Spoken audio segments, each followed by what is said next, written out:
What's up, everybody? Happy Friday. We have a great show coming your way today. Some awesome guests. We will talk about last night. The Lions, off the foot of Jake Bates, continue to roll. Plus, Championship Saturday. We will talk college football playoff implications. All of the conference championships coming your way. We'll break it all down for you. Plus, Bill Belichick dipping into the ranks of college. And no, it's not for his next girlfriend. We'll talk about all that and more coming up on GoJo and Golic.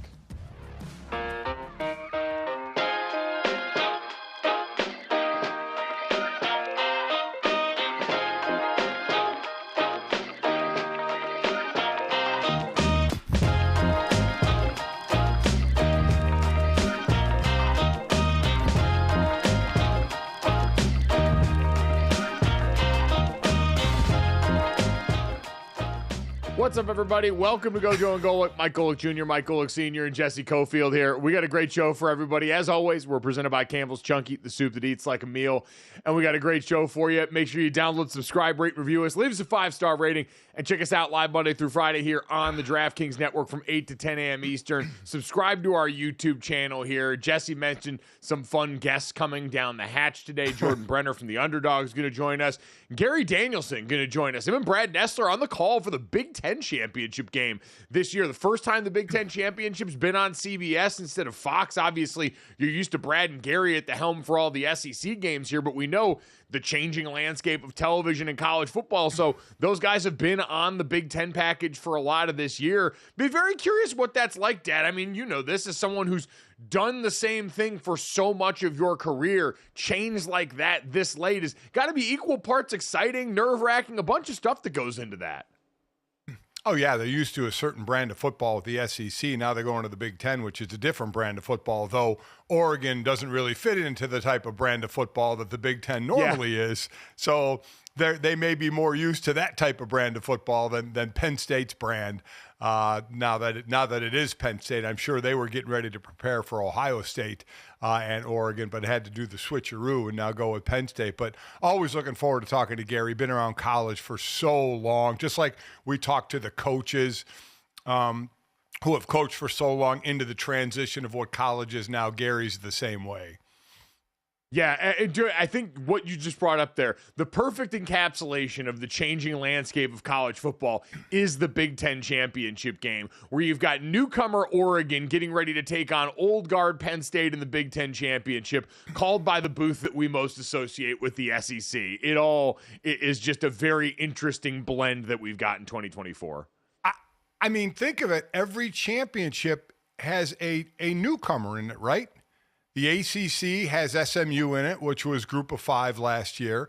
The Big 12 has Arizona State in it, which was in Pac-12 last year. The Big 10 has Oregon in it, which was Pac-12 last year. And the SEC has Texas in it, which was SEC last year. So, I mean, it's pretty amazing. Everyone there has that. The Mountain West Championship has Boise State that's getting ready to depart and join the new Pac whatever that we've got coming in this upcoming year. So change, the only constant around this crazy sport. But a lot of great games. We will dive into all of those certainly coming up here. We'll get you the NFL weekend preview. But man, Dad, we got a great start to it last night. Dan Campbell remains one of one in the NFL. No man less afraid of 1 yard in the entire league than crazy Dan Campbell. The Detroit Lions go out and get yet another win. Now 9-1 in primetime since 2022. I saw this courtesy of our boy Trey Wingo, who you can catch on the pregame power up here at the DraftKings Network every Monday and Thursday at 6 o'clock Eastern. The Lions 9-1 in primetime games going back to 2022, Dad. That's the best record in the NFL. And that only loss loss was the Week 17 loss to the Dallas Cowboys in the infamous Taylor Decker did he or did he not report game, where he actually did report and they likely should have won. And so the wholesale change that this organization has undergone from the time Dan Campbell stepped on there until now, sort of encapsulated by the way they went out and won a game last night where Dan Campbell goes for it on 4th down and 1, backed up inside his own end and hands Green Bay some points when they don't get it, only to then cap the game off by deciding to go for it on 4th and 1 again when he could have kicked a game-winning field goal, but a field goal that would have left Green Bay time on the clock to go to work. And Jordan Love had certainly been going to work for a lot of that second half of the game. And so Dan Campbell opts to go for it, make sure that he can grind the clock all the way down to the end and be the last person with the pen in his hand in this game. What'd you make of his decision-making last night? Well, I thought it was the wrong decision, like in a vacuum, but it's Dan Campbell, who in the 2 games against Green Bay this year is 6 for 7 on 4th down attempts. And in this game, they were 4 for 5. Now, it didn't shock me when they went for it in the 3rd quarter from their own, 31-yard line and didn't make it, and Detroit goes, or Green Bay goes and they score. That didn't shock me. Not going to lie. The end of the game did, to get even more specific with your setup, there were 43 seconds left. Green Bay was out of timeouts, and Detroit had a 4th and 1 on Green Bay's 21-yard line. It would have been a 39-yard field goal, basically a chip shot, but would have left high 30s left of seconds left on the clock. Now, there was a timeout. So you figured, okay, they're timeout, they're going to come out and kick the field goal. No timeout. They bring the offense back out. You figure, okay, they're just going to try and get Green Bay to jump to try and pick up an extra 5 yards. But no, they run a play. Not only do they run a play, but it's a reverse handoff where Jared Goff is stepped on by a pulling lineman and is falling down. I mean, that play was inches away from being blown up and they getting nothing out of it. Green Bay getting the ball with the score tied. But somehow he gets the handoff off and they gain 5 yards. They gain the 5 yards running they would have gained if Green Bay had jumped off sides. But the bottom line is they got to burn the clock down to 2 seconds and Jake Bates hits a game-winning short chip shot field goal.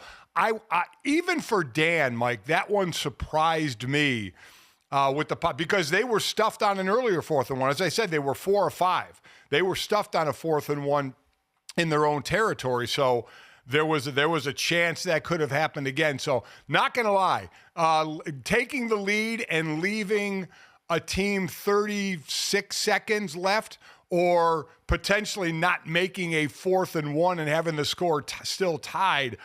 I thought for sure you kicked the field goal, but that's Dan, man. And you know who wasn't shocked? Any player on the Detroit Lions. Not one player was shocked. I guess that's the thing is you know exactly who Dan Campbell is, where he's going to be, and what he's going to do. And as a player, that's really all you can ask for is to understand, hey, in every situation, I don't got to wonder about what our coach is going to want and do.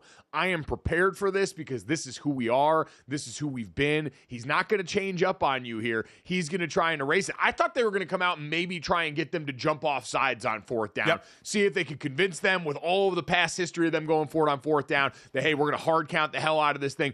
That man, truly, 1 of 1. Like, I joked before that Dan Campbell's got to be an awesome guy to play blackjack with because he's going to double 11 into everything. Face cards, aces, it doesn't matter. He gets 11. He's going to take the opportunity to try and get money on the table and go. He's going to hit on 16 every time, no matter what. Dan Campbell was splitting kings on that one. You had a winning hand sitting there with the field goal, and instead you decide, no, I want to make good and damn sure. And I don't know, Dad, it's funny because so much of the conversation around 4th down decision-making has been completely overrun by this battle between old football guard and then the supposed nerds that have come into the sport with all their numbers. And yet, 2 of the chief proponents of analytics and 2 of the people that have brought it to the forefront in the broadcast booth, Greg Olson, who last week during the Arizona and Minnesota Vikings game explained perfectly the incentivizing aggressiveness point that came with Arizona kicking a field goal at the end instead of going for the touchdown to go up even bigger at the end of that game. And then Dan freaking Campbell, who just says, I don't listen, your numbers can tell me one thing. I'm going to go out here and remind you that 1 yard belongs to me. Like them and the Philadelphia Eagles, Dad, as we've talked about them in tandem and in lockstep, because I said there's no one in the NFL less afraid of 1 yard than Dan Campbell, and Philadelphia fans all sort of smiled at me like, come on, dog, we've been that team for the last couple years, and they're absolutely right. And I think that, to me, is indicative. The two best teams that we've been talking about in the NFL this season are teams that understand we've got to be able to go out and win a yard no matter what. And you can call that an analytical decision and the advantage and the win probability. I say that as a football decision. We have a football team that is built that believes 1 yard is our birthright. That is what we are supposed to go out and accomplish, and this team does that every time. Well, yeah, like you said, I mean, it's expected by the players. So they know it's four downs for 10 yards, not 3 downs, and then we're going to think about what we're going to do. You look at Dan Campbell, when it's 4th down, there's like no hesitation. And obviously the decision is normally made before 4th down. They see what the situation is. And there is no hesitation by him, and the players understand that. And I think that relationship is the positive part of coach and player, of knowing exactly, you may not all agree with it, but knowing you're going to do it, knowing you're going to try it, I think just lives in the mind of every Detroit player. And, listen, Green Bay made this a game. Green Bay down 17-7 at half when Detroit scores right at the end of the first half. A little over 3 minutes in the third quarter, it's boom, boom. 2 Green Bay Packer touchdowns, 1 based off great field position on a Jared Goff interception. And now it's 24-21. Or 21-17, I should say, Green Bay over Detroit. So Green Bay was in this game. Just what a disparity in time of possession over 36 minutes for Detroit, 76 plays to 45 plays. So Green Bay had to make hay with their possessions a little more than Detroit did. Detroit ran the ball 34 times, only gained a little over 3 yards per attempt, but still it was the attempts that led to the play action pass that led to the completions. He had 5 or 6 receivers, 6 receivers with 5 or more receptions. That's the danger of Detroit, is their weaponry. We talked about that with San Francisco, and I say in their heyday, when they were all healthy, the number of players that you had to go to in that San Francisco offense. Well, you have that in the Detroit offense, and throw in Tim Patrick now as well, who had 6 catches last night, to go with Laporta and St. Brown and Williams and the 2 backs. I mean, they just have weapon after weapon, and that's all because there was a worry of, Taylor Decker wasn't back, Dan Skipper was out at left tackle again, but Green Bay, Mike, couldn't get any pressure. Green Bay had 1 sack. Green Bay had 3 quarterback hits. They couldn't get any pressure, and play action has a lot to do with that. Yeah, the Detroit Lions were a wall up front. David Montgomery, one of the better pass protecting games you'll see in a while. Some of those collisions between him and Isaiah McDuffie took years off my life. You could hear those on the broadcast, but David Montgomery, unafraid in those moments. He's a guy as thoroughly a part of that protection plan as the offensive line that was ready in a bunch of big moments and made big plays. And so you're right, Dad. That group up front continues to lead for them. Jared Goff had another big night in that regard. Awesome for Tim Patrick. All the knee injuries that he's gone through over the last couple of years, scores not only his first touchdown in over 2 years, but then compounds it with his second touchdown later on in that game. He's come over and been such a shot, another big play receiver in that offense, more of a big body type guy than what they've got with Amon-Ra St. Brown and the big plays from Jamison Williams. And so they're as complete an offense as there is in the NFL right now. There's pretty much no place they can't hurt you badly. And that continued to show up last night, even with, God bless Dan Skipper, who after, there's a great video, if you haven't seen it, of the Detroit Lions locker room with Dan Campbell addressing the team. And they pan over, and Dan Campbell's getting ready to, compliment Dan Skipper. And Skipper's over in the corner, like on his knees. He looks like he's puking. And Dan just goes, yeah, keep puking, Skipper, whatever you're doing over there. Like, as someone who was the puker on my team, you could tell Dan Skipper must be the puker on their team, because no one seems surprised by the fact that he was keeled over there. But, Dad, I want to talk about the defense and get your thoughts on what you saw from Detroit there, because it was another night where they come in shorthanded, guys are stepping up. Aleem McNeil goes down with not a concussion, but a head injury, and they made that note coming out of the halftime locker room. One of their great defensive tackles in the middle of that line, who's supremely important. And this team still goes out there. Dad, Aaron Glenn blitzed Jordan Love on 62.5% of dropbacks last night. And at one point, it was around 75%. They was just decided they were going to throw hammers at them every play and see what happened, and it largely worked. Well, I mean, they had to, right? Obviously, with Aiden Hutchinson out, once Aiden was out, they actually started blitzing more then. But, I mean, it's a who's who on this defense. The Detroit Lions defense has more defenders on IR than any team in the league. So these are guys who are recently signed, who haven't played. And you could tell there was one touchdown by Green Bay by the goal line where they went to the line quick.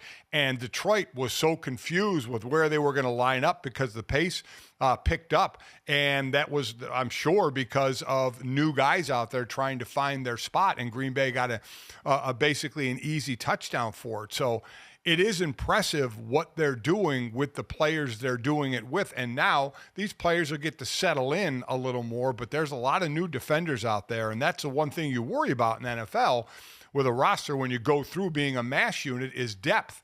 Well, Detroit's defense is doing a pretty good job of it, and it is through the blitz. Make no mistake. You know how we talk with Brian Flores is going to come after you, Steve Spagnuolo is going to come after you. Aaron Glenn, because of the injuries, is going to come after you without any abandon at all. No, it's so true. They have on both sides of the ball, we've just talked about it, a very clear MO, a very clear directive from their head coach that does make it easier to absorb all that when you've got an identity and everyone understands. I've always said the best thing a coach can do for a player is create a very clear set of expectations and a very clear standard for how we do business. Because then when you're onboarding guys, it's easy. Everyone in the locker room can help out with that because you know what's going on here. That was my one worry, though, Dad, in watching Aleem McNeil go down again last night and just being reminded of that group up front. You saw Brian Branch briefly down on the field for a little bit and started to worry about him.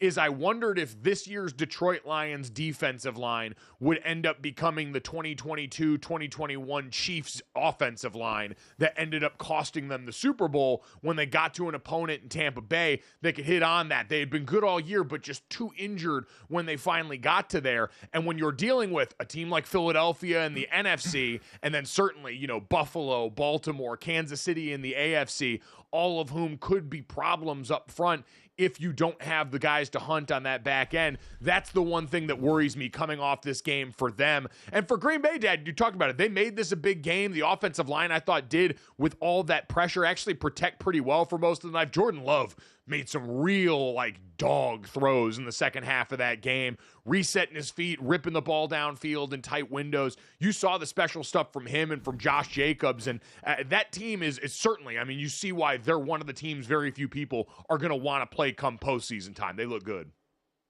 And listen, after all, they're the Super Bowl favorite. To get there. I don't think there's any doubt about that. But they're in a precarious position with Minnesota, who has 2 losses, right? Now, they played once this year. Detroit won 31-29. They play the last game of the season. And if Minnesota can win their games, and then Buffalo comes to Detroit next week. Now, it certainly wouldn't be shocking if Buffalo were to go to Detroit and win, right? Yep. Because Buffalo was one of the better teams in the league as well.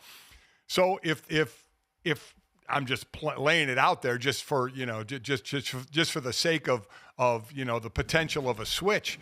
If Minnesota wins out and Buffalo beats Detroit and then Detroit wins out to Minnesota, they both have 2 losses with the winner of that game basically taking the division.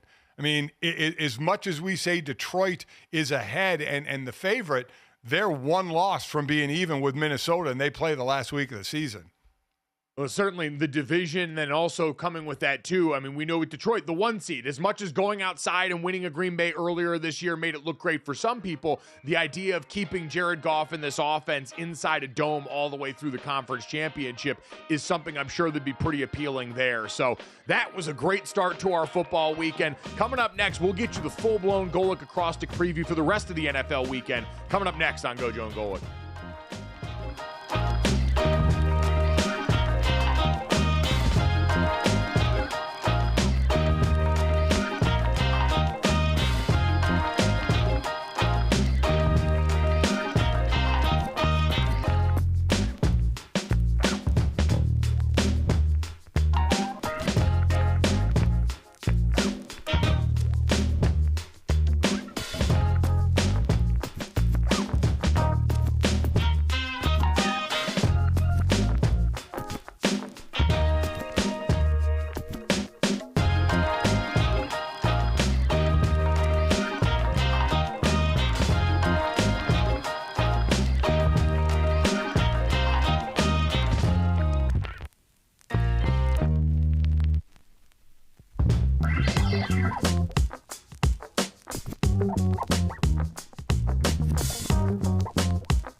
Welcome back to GoJo and Golic. If you're a regular here and you're seeing this hat, it means it's acrostic time. If you're new here and you're seeing this hat, this is my acrostic hat. Okay, so let's get into it. G is for give me the under, we're low on points. O is for, oh, let's see it again, Mr. Unlimited in this joint. L is for like old times, you like that with a point.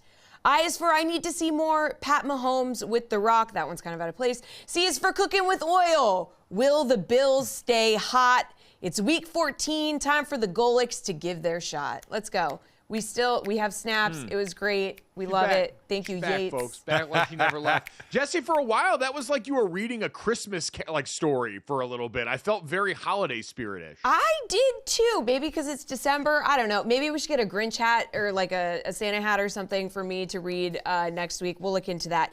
But let's start with G for give me the under. Seahawks at Cardinals. 44 points. How do we see this one playing out, fellas? Yeah, you mentioned give me the under on this one. Arizona been one of the best teams in regards to winning with the under this year. They're 7-4-1 when the game has gone under the point total. And Dad, the last time on Dragon Ball Z we had these two teams, definitely a game for the under. Very old Big Ten West vibes as Seattle got the dub 16-6 in a game against the Cardinals, Dad, where Leonard Williams really took over. The lasting image in my head from that game was the Seattle interior defensive line really frustrating Kyler Murray. You saw he's a guy that wears body language anyway, but he was clearly frustrated by just how physical Seattle had been with him up front in that game. He had the bad turnover on a fourth down that led to a pick six that was one of the big swings in that game. And so this one we talked about yesterday, huge in terms of the division from here on out because Arizona has so much easier of a schedule after this than Seattle does here. I think that the Cardinals can come back on their home turf and get this one done, Dad. What about you? I think it's going to be tough. I mean, in week 12 when they played, Seahawks pressured Kyler Murray over 43% of the time, sacked him 5 times. They have 5 defenders with over 25 pressures. Leonard Williams is on fire right now. That's the matchup, right? This D-line and this pressure Seattle defense on Kyler Murray, which, as you mentioned, held them to 6 points. And not like in week 2, in week 12, just a couple of weeks ago. So I think Seattle is I don't know. I know when we talked about this, the division, I thought Arizona would pull it out, but I'm starting to lean towards Seattle because of that defense. I know they've had issues on the offensive line, and now they're starting to get healthy again, but that defense, especially against Arizona, has been pressuring. I think I'm going to go with Seattle in this one. Arizona also been doing a good job of getting to the quarterback on their side of the ball on defense, though. 23 sacks in the last 6 games, 3rd in the NFL over that span. So I think, Dad, in this game, part of it's the home field advantage version of all this one. The Cardinals have only allowed 17 points per game at home in 2024, which is one of the best in the NFL. Arizona's won their last 3 straight at home, and I do think in the margins, that matters. You talked about that pass rush for Seattle, getting that at home in a place where the crowd is so well known there at Lumen Field to be able to get that little bit of an extra jump. I do think some of that stuff can swing the other way. I think if Kyler Murray can avoid making the big mistake and just keep this offense a little more on schedule. We know how they want to live. Get downhill with James Conner. I think that's your best method against this Seattle defense that all season long has been better against the pass than it has been against the run, at least by and large. And so, all right, so you and I will go opposite on that one. Again, the Seahawks 3-point dogs at Arizona. So Arizona getting that customary 3-point. I'll take Arizona. I'll take the 3 points. I'll say they get the win. Jesse, let's get to the O. O is for okay, let's do it again. Can the Steelers build on a big week? Do you think their offense, you guys, can keep it rolling against the Browns? Yeah, Dad, to me, the line in this one is indicative. The Steelers are 6.5-point favorites at home because remember, that Browns game, we talked about it on here, hard to take anything away from a game covered in that much snow. The Browns deserve credit for going out and finding a way to win it, but you've got the Steelers that are getting healthier. Alex Highsmith expected to maybe be back this weekend in that rotation of outside linebackers where Nick Herbig's already filled in well in his place. You've had other guys step up. But that group on normal circumstances, I think it's supposed to be a little rainy in Pittsburgh this weekend, but but we just saw what the Denver Broncos were able to do defensively getting after Jameis Winston last week when he dropped back that much. I think the Steelers, the diet looks much more like that this week than it does in the snow game here, and I like the Steelers to come and win this one and probably win it big. Yeah, if they're getting their full complement of Herbig and Highsmith and Watt, as at the edge rushers, that's going to be a problem for Cleveland. And you're right, you kind of really throw out a game I called in Cleveland that turned into a snow globe in the second half. It's really tough to take anything away from that. What we know is that Jameis Winston will throw the ball downfield. He has thrown 9 touchdowns, throwing the ball downfield, 4th most, but he has 5 interceptions, which is the most. And the Steelers do well with their completion percentage defensively against throws that go past the sticks. Jameis isn't going to change. He's going to hoist that ball downfield. And if it's a cleaner field, that could produce good plays for Pittsburgh. As you said, it still may be a little sloppy with rain, but I don't think it's going to bring the level down like the snow did. And Pittsburgh's at home. I definitely like Pittsburgh in this game. I think the Steelers win. I might take the Browns on the points, though, in this one, just because AFC North matchup might be a little bit of a sloppy track, could lead to all of that here.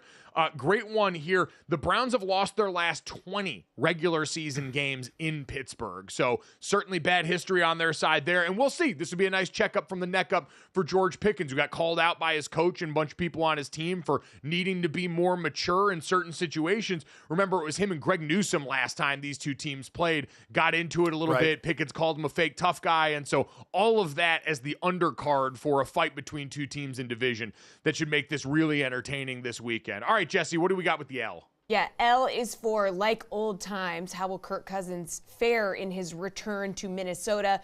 Falcons favored by 5.5 in this one. What do we think? Vikings favored by 5.5, I believe there. But Kirk Cousins' revenge game, which we love. And I like that Raheem Morris, it was reported, addressed that with the team. Like, hey, this is a big deal for your quarterback going back to a place that he just spurned in favor of this money down here to come and lead this team. But that being said, I don't know how good I feel about this for the Atlanta Falcons. Kirk Cousins coming off a game where he tied his career worst with 4 interceptions in that loss to the Chargers. And, Dad, when you look at both of these teams and where they could be taken advantage of here, even the Vikings, for all they are, these are two bad defenses when it comes to defending the play-action pass. The difference is one throws play-action a lot and the other doesn't. Sam Darnold, the 8th most play-action pass in terms of percentage of his throws at just over 27%, while Kirk Cousins, we talked about it the other day, 33rd among qualified quarterbacks in play-action percentage on his throws, a far cry from where he had been during most of the rest of his career, but indicative of what that offense has to do going to the pistol more, not able to do as much under center because of the Achilles still and some of his physical limitations. So I like the Vikings in this one. I think they can get it done. I feel like this Kirk Cousins-led offense is going to be challenged by a group that knows him really well in ways that are going to make him uncomfortable. Yeah, and we know the way, obviously, Minnesota brings pressure as well with Brian Flores. I think Atlanta may have to lean on the run here with Bijan Robinson, who has just under 900 yards and 7 touchdowns. They certainly have talent to throw to with Drake London and Darnell Mooney and Kyle Pitts. But I do not think it's Michael Penix Jr. time. Like I said, I know the last 3 games, no touchdowns, 6 interceptions for Kirk Cousins. I don't think that continues. I think he pulls out of that a little bit better, but I don't think it's insert rookie here to try and save our season, unless, of course, Cousins continues to implode, which I don't see. And Sam Darnold, we know, has kind of come down a little bit to the level that we think he is, but still with enough weapons around him, including the running game with Aaron Jones, to get it done. I agree. I like Minnesota, and I'll give the points. Yeah, to your point with Sam Darnold, he is 21st in EPA per dropback when he's been pressured so far this season, which is certainly not great. Unfortunately for the Falcons, you're 31st in pressure rate so far this season in the NFL, so they have not been able to get home to the quarterback. Part of that is the Michael Penix draft pick and some of the other ones that had got injured, as we know. But, all right, you and I both rolling with Minnesota on that one as well. Jesse, let's get to the I. Eyes for I need to see more. How will the Chargers defense look against the Chiefs offense? What do we think? Dad, honestly, I think pretty good. Like, I actually think I'm going to pick the Chargers in this game. The Chiefs a 4-point favorite at home at Arrowhead, but we know it feels like they've been living on borrowed time in some ways. The defense hasn't gotten as much pressure as we're used to. Offensively, DJ Humphries, it sounds like, is in line to get the start at left tackle. After last week, things went so bad for Wanye Morris, they moved Joe Tooney, their all-pro guard, out to play tackle for the end of that game. And so that continues to be a question mark at that position in a way that, listen, I think this Chargers roster is going to be able to answer. Oh, I mean, listen, again, I'm calling this game, so I can't pick this game, but the Chargers have 36 sacks, tied for sixth in the league. Their edge rushers are, and they have multiple edge rushers in this game, and that's the weakness of this Kansas City O-line with Jawan Taylor at right tackle, who's given up 37 pressures and 7 sacks. And you mentioned Joe Tooney had played 18 snaps at left tackle before last week and was put out there in the fourth quarter. They better hope DJ Humphries is ready to go, kick Tooney back down to guard. But they just signed Humphries on November 25th, like 10 days ago.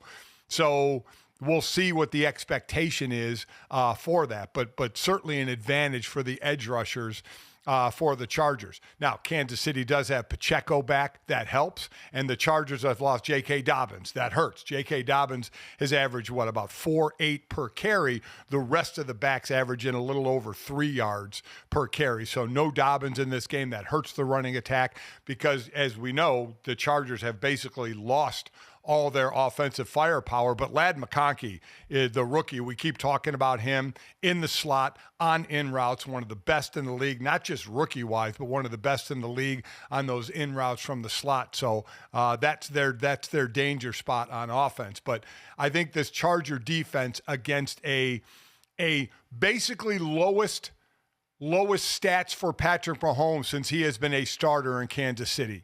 This is the lowest stats he's been in this this LA Charger defense it will get after him.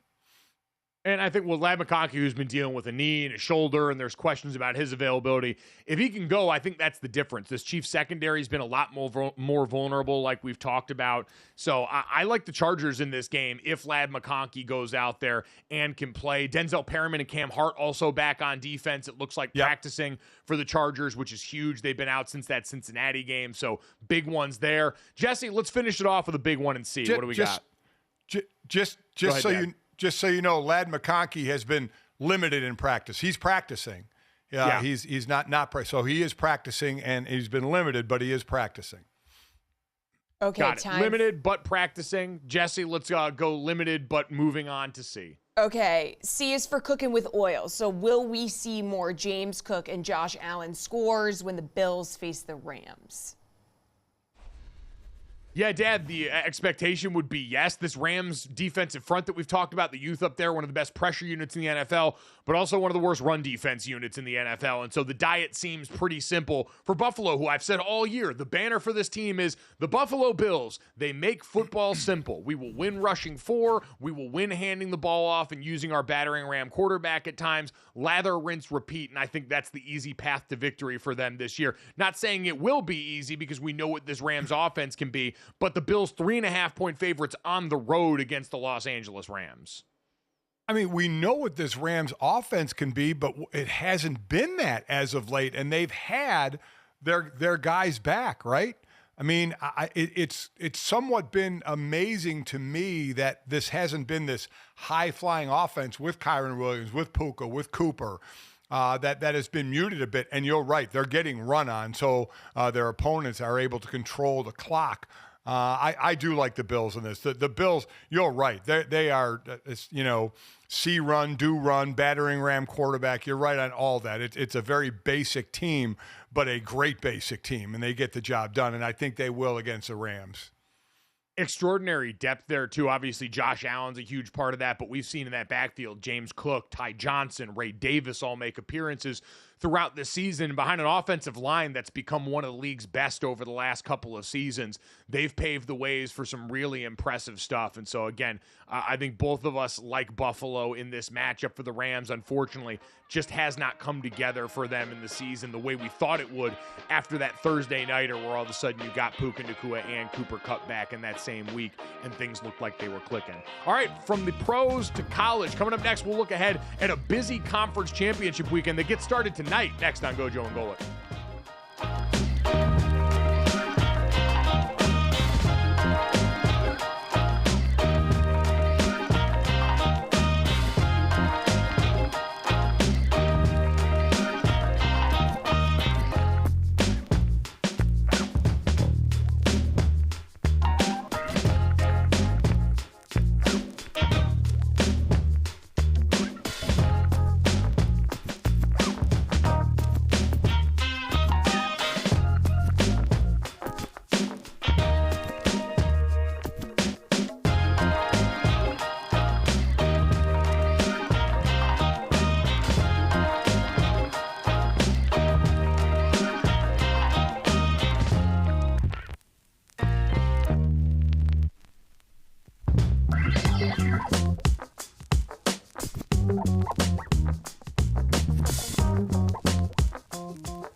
Welcome back to GoJo and Golic. Jesse Cofield, Mike Golic Jr. and Mike Golic Sr. here with you. We just took a look at some of the bigger games in the NFL on Sunday. Now let's talk about a big weekend of championship games in college, fellas. Starting with the Mountain West Championship tonight, it's UNLV versus Boise State. How do we see this one playing out?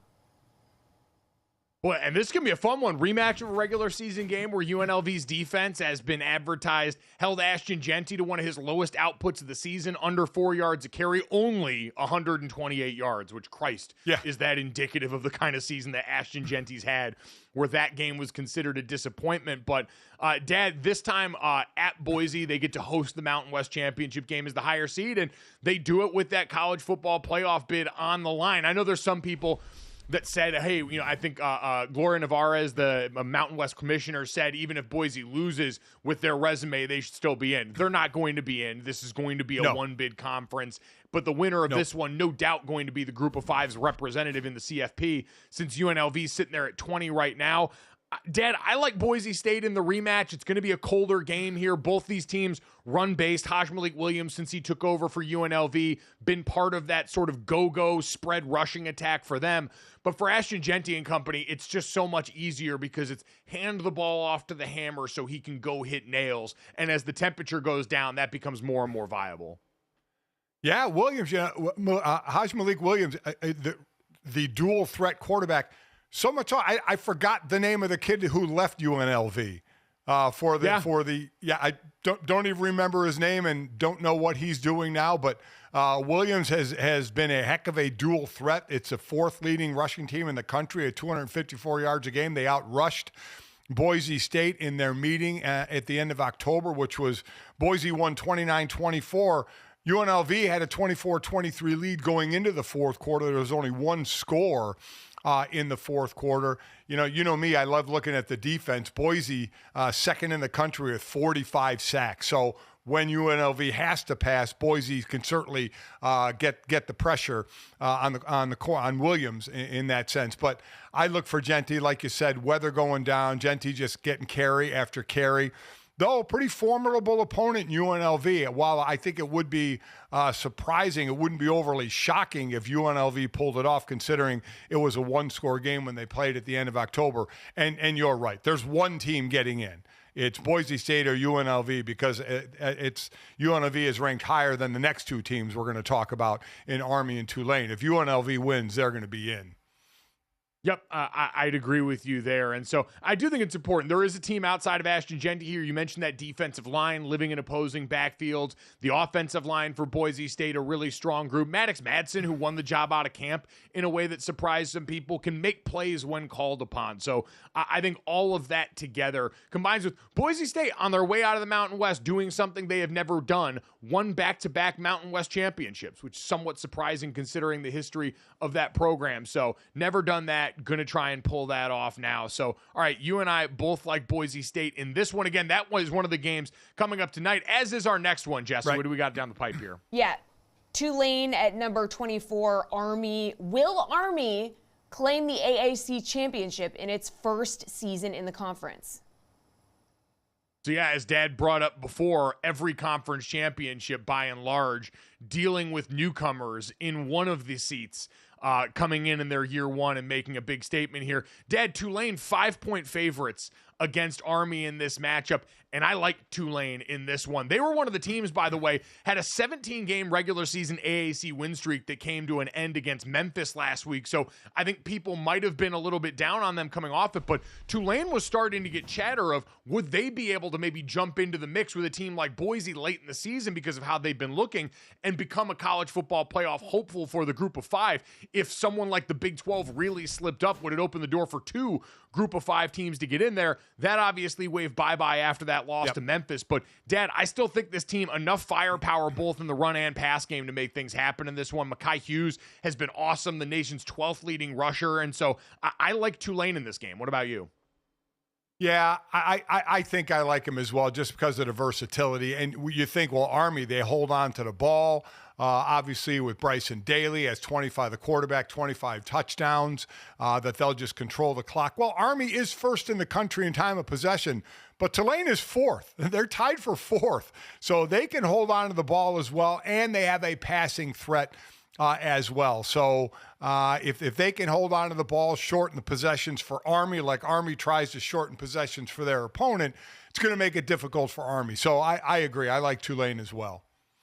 Yeah, Bryson Daly, has had an unbelievable season, has a chance to, I believe, set the AAC's all-time record for touchdowns, where he currently sits right now. He's the conference player of the year, but we saw their one matchup against a team that really was a jump up in weight class in Notre Dame and how decidedly one-sided that was. And Tulane's got some of the same stuff. That offensive line is really solid. Darren Mensah, their quarterback, really good on play action. They can get some explosives downfield. And so I think being able to make explosive plays is always a good recipe against the academies, who are going to try and bogart a lot of the clock to be able to put them in a hole and make them work from a position that they're not comfortable with. So incredible season by Army. Obviously, we still have Army-Navy to look forward to next weekend, but we both think Tulane gets it done here. Let's move on, Jesse. What do we got next? Yeah, onto the Big 12 championship between number 16 Iowa State and number 15 Arizona State. Question here, can newcomer Arizona State capture their first outright conference championship in any league? What do we think? This will be interesting. By the way, do want to just note this since I'm wearing the shirt today. Congratulations to Army and being one of the teams named as a Joe Moore Award finalist. They are one of the 3 teams named for that. So we'll get to a couple of the others as we go along here, but just wanted to shout them out. Extraordinary year there. Dad, Jesse mentioned Arizona State. I was a lot more confident in this pick. The Sun Devils 1.5-point favorites in this game until I found out that Jordan Tyson, their star wide receiver, is out for the year now. Suffered a shoulder injury in the third quarter against Arizona, and he has been far and away their leading receiver. Yeah. One of the best route runners in college football, has been sensational. The next leading receiver on the team is their running back, Cam Scatterbo, who I think is still the difference in this game, Dan. I think Arizona State can win this game. Iowa State, 96 in the country in rush defense, though one of the best pass defenses in college football. I think that injury going to force Arizona State to lean even more into that identity behind Cam on the ground and get it done that way. I still like them riding the heater they've been on for a while this season.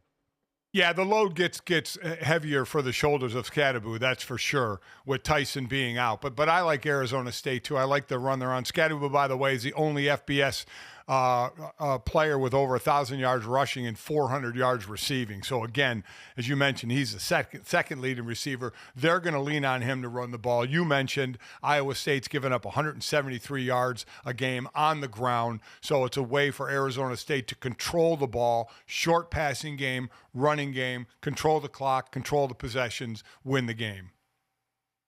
Yep, certainly. This the second Big 12 title appearance for Iowa State, their first since the pandemic. Remember that loss to Oklahoma in the Big 12 championship then when you really had Matt Campbell as one of the hot names in the sports for the job that he has done, and that's sort of become commonplace around there now. Rocco Becht, their quarterback, has done a really great job. He's been solid going back to last year at the helm of an offense that we know is about tight ends and shifts and motions and getting guys in the right spot here, but I ultimately think Sam Levitt on the other side find just enough in that passing game. Kenny Dillingham, one of the more creative offensive minds in college football, I think is going to be able to offset that loss and get it done. All right, Jesse, let's get to the stuff that just means more here and up the weight class for the weekend. What do we got? The SEC Championship. Okay, features number 5 Georgia, number 2 Texas. Now, Georgia did hand Texas its lone loss of the season in October, but then Georgia needed 8 overtimes to get past Georgia Tech in its last game. So what do we think about current form in these two teams facing off in the SEC Championship?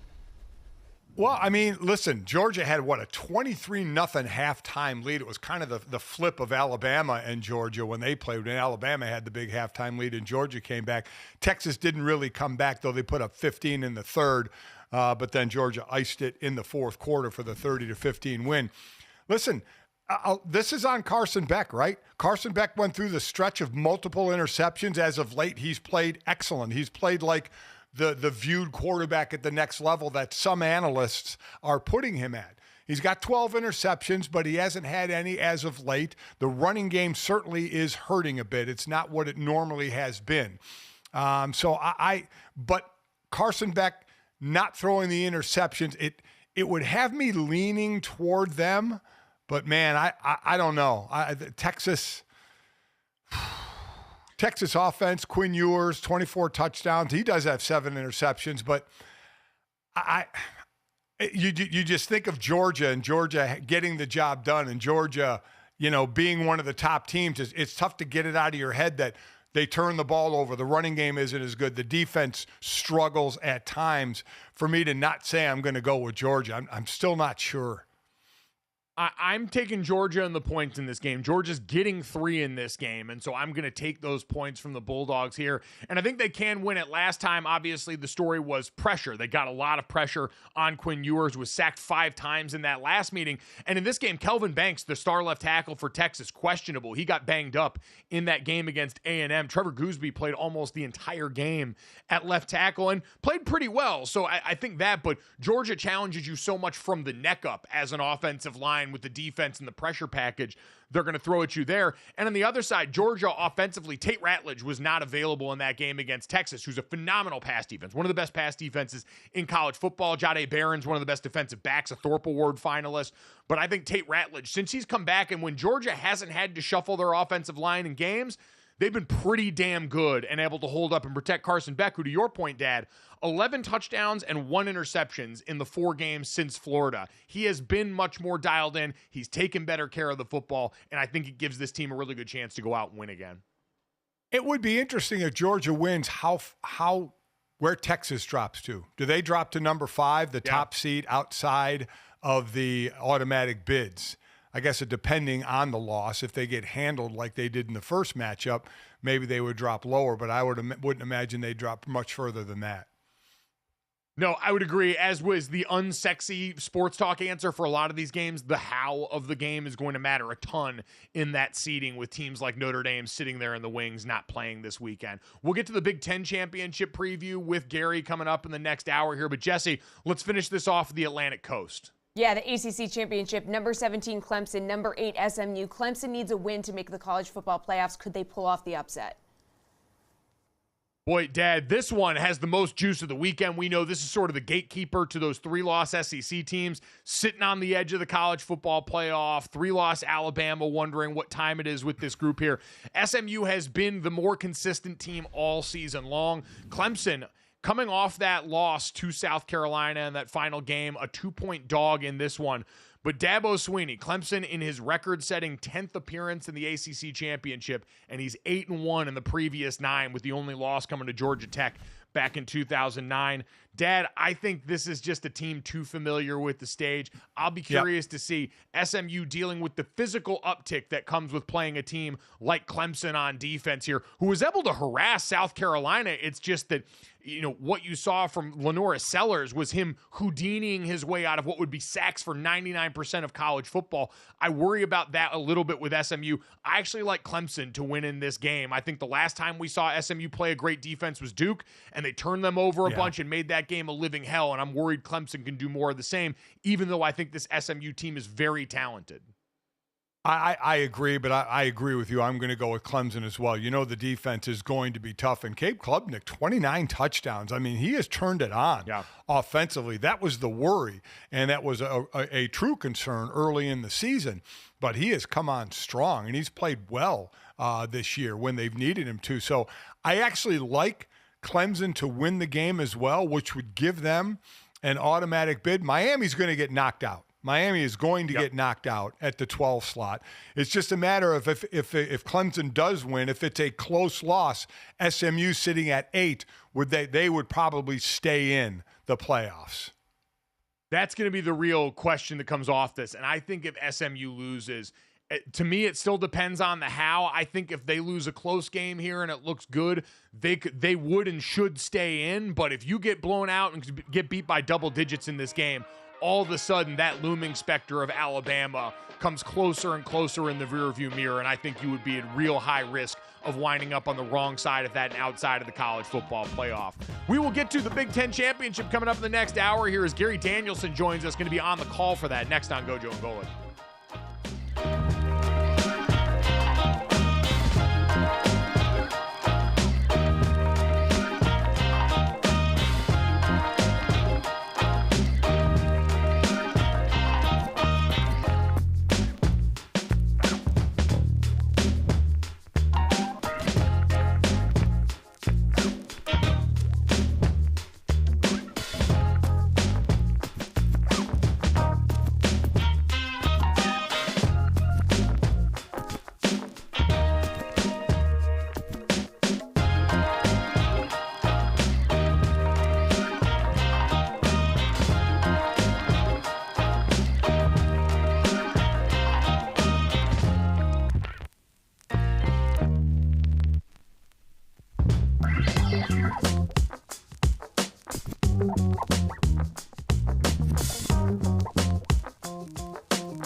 Welcome back to GoJo and Golic. On Thursday, we had some history being made in the NBA. Denver Nuggets big man and three-time MVP Nicola Jokic passed some big company in the history books. The Joker finished last night with 27 points, 20 rebounds, and 11 assists, vaulting him into third place on the career list for triple doubles. His 139th triple double that puts him ahead of legend Magic Johnson. Wow. And he's only looking up at Oscar Robertson with 181 and new teammate Russell Westbrook, who has 200 on the all-time triple doubles list. So very real that he could continue moving up those ranks. Up next, we're going to get some info on the Big Ten Championship Showdown with Gary Danielson.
All right, hour number 2 here at GoJo and Golic. Mike Golic Jr., Mike Golic Sr., and Jesse Cofield here with you guys. And we took a look ahead to Conference Championship weekend in college football, and we have one notable exception left to preview. And so for help on that, the man's voice who will be shepherding us through the Big Ten Championship game between Oregon and Penn State, Gary Danielson, CBS Sports college football analyst, kind enough to join us on here. Going to be on the call with that. And Gary, good morning. How you doing, man?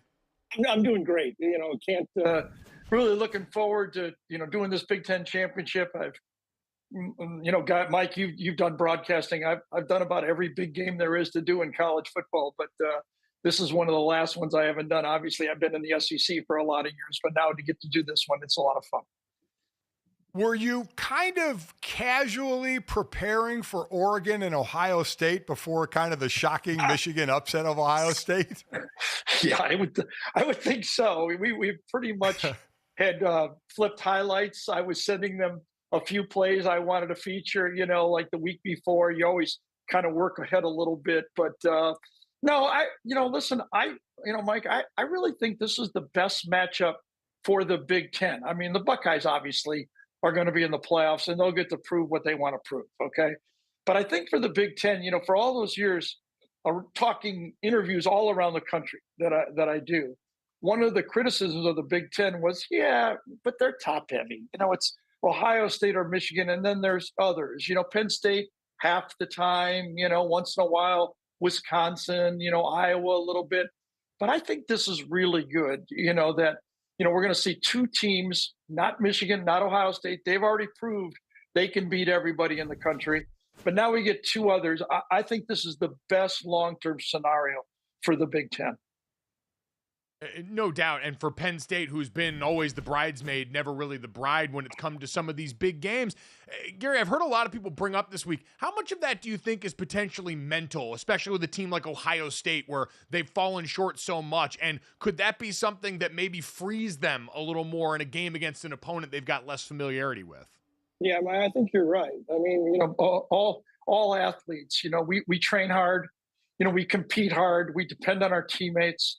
All of us that have played, high school football all the way to the highest level of the NFL knows that a big part of the game is mental. Look what's happened with the Lions right now and what Dan Campbell has done with that football team.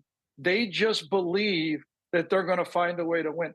I go back, and of course, there was a big difference at quarterback. I mean, I was the quarterback of the Detroit Lions. I was a free agent. And we always seemed to be just a bit short. And then the new coach would come in, and he would change the configuration of the huddle, or the day we traveled, or that we didn't, take, just believe, not paying attention in meetings, get your feet on the floor. And then I went to Cleveland, and everybody kind of did the same thing we were doing in Detroit, but they believed the Browns could win. And I think part of that is what you mentioned is mental. And that's what Penn State has to do. Now, they caught a couple tough breaks when they lost to Ohio State this year. You throw a really safe fade pass on first down to conserve the time, and it gets picked off. But the last step of being a championship football team is believing you're going to find a way to win the game. So before we dive too much into this game, you've been doing this for a long, long time, seeing the transition now from a two-team national championship. Really, you started this when they were just voting the national championship to a 4-team, and now to a 12-team. What's your thoughts overall as one conference starts to argue for themselves and another conference argues for themselves of the 12-team playoff system? So I think what's really cool about college football is that opinion does matter. That's kind of what the real juice of this college football is, that after the weekend, all of the tribal people start to get on the message boards and the talk shows, and they start to argue that, people like Danielson, why did he say that about our team on Saturday? That's going to kill us in the rankings. That's part of the coolness of the game. The Notre Dame you two guys are both Notre Damers. I did the Notre Dame game, and we thought we really had a good game against USC, and pointed out all these great things. But I mispronounced Billy Schrouth's name 1, 2, 3 times. Called him Schrute.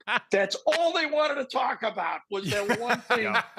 But that's the coolness of it. As athletes, you can play a great game and get driven out of the hole one time, and you're the GOAT of the game at the end of the game. So I've loved that. I love the opinion, but I always did have the feeling like there's a little bit too much opinion at the end for teams that deserve a chance to prove that they're one of the good teams. And, the coaches kind of hate change. I remember when they went from 135 scholarships to 85. Oh, my God, the coaches just said, we can't just survive. There's no way we can survive with this. And then we went, we're going to have a championship. Oh, that'll kill college football. Then you can't transfer. Everything the coaches were slow to go. Well, here this time, the TV people actually push this playoff through, and I think it's been great for college football. Just fantastic. There are a lot of things that are still to be solved in college football, but the fact that a team like Boise or Arizona State or Clemson after a few close losses or Indiana can say, I don't care what the talking heads say or the so-called experts say, we have a chance to prove it on the field. I think that's great. Certainly a lot of teams going to get that opportunity, and we've seen a lot of arguing. I mean, you spent so many years in the SEC right now. You've seen the 3-loss teams that are arguing at the bottom there. I mean, How realistic do you think that is? Do you think that these 3-loss teams, given the fact that they play in those big-time conferences, do have a point when it comes to pointing at the strength of schedule of a team like Miami? Should teams be punished if they lose in their conference championship game this weekend, the way that some teams like SMU might be in the position to be? Right. Mike, I don't have a 100% answer for this.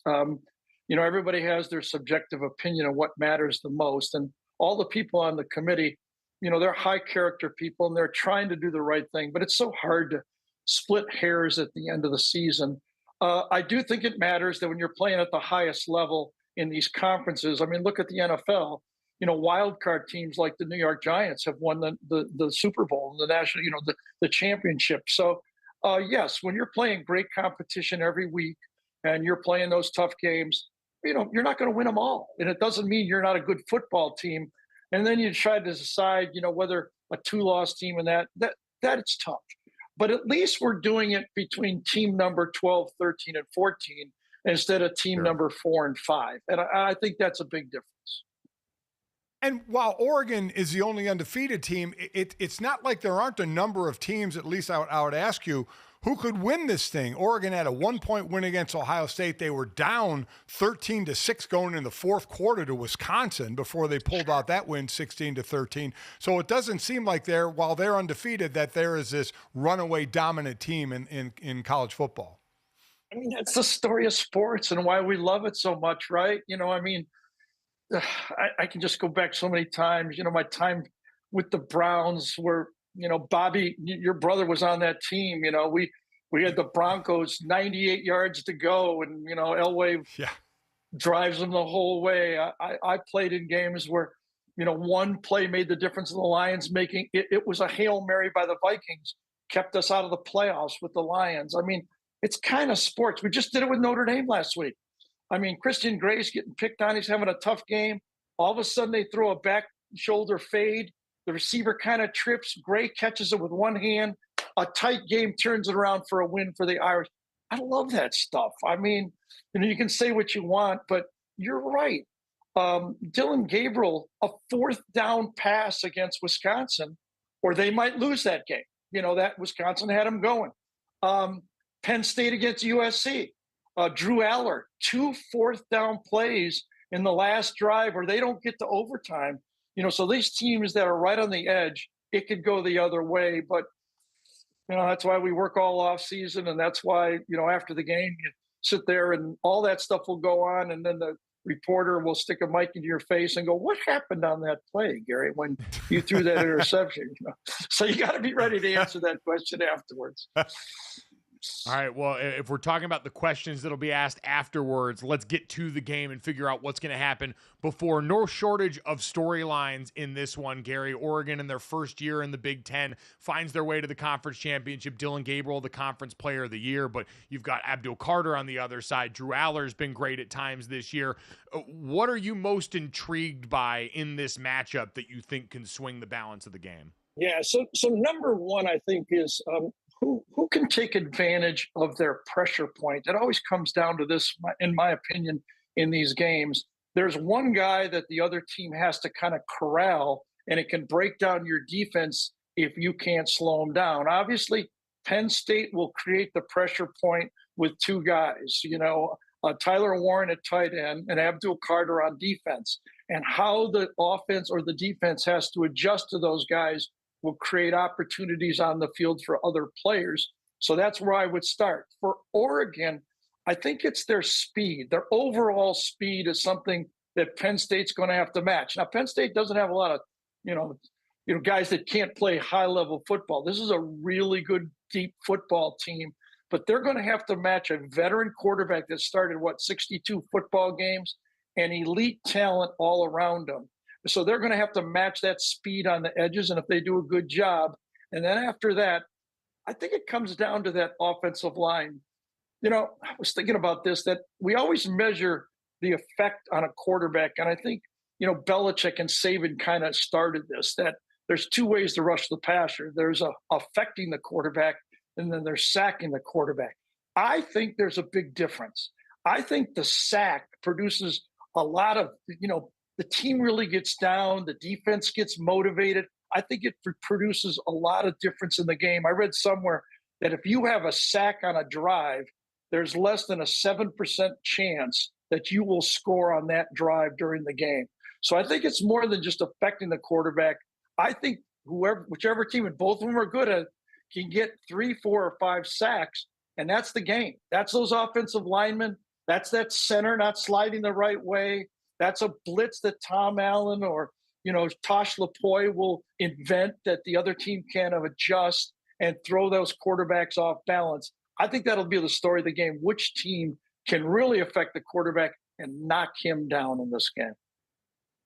It's certainly going to be a big-time one. You mentioned the offensive lines. Oregon, one of the 3 finalists for the Joe Moore Award that goes to the best offensive line unit in college football, and they certainly going to have their hands full with Abdul Carter here. All that, if that doesn't get you fired up to watch football, I don't know what will. Gary, we appreciate the time today. We're really excited to watch you guys on the call for this one. Congratulations on another great season, and we're looking forward to watching you guys coming up Saturday night. I admire both of you. Bobby first as a teammate, Mike, all the work you've done, Mike Jr., growing up and doing what you guys do every day. Thanks for having me on. I've been doing this for 35 years. I love it. We're going to have a big game this Saturday. Thanks, Gary. Appreciate Absolutely. it. Really appreciate that, Gary. Thank you.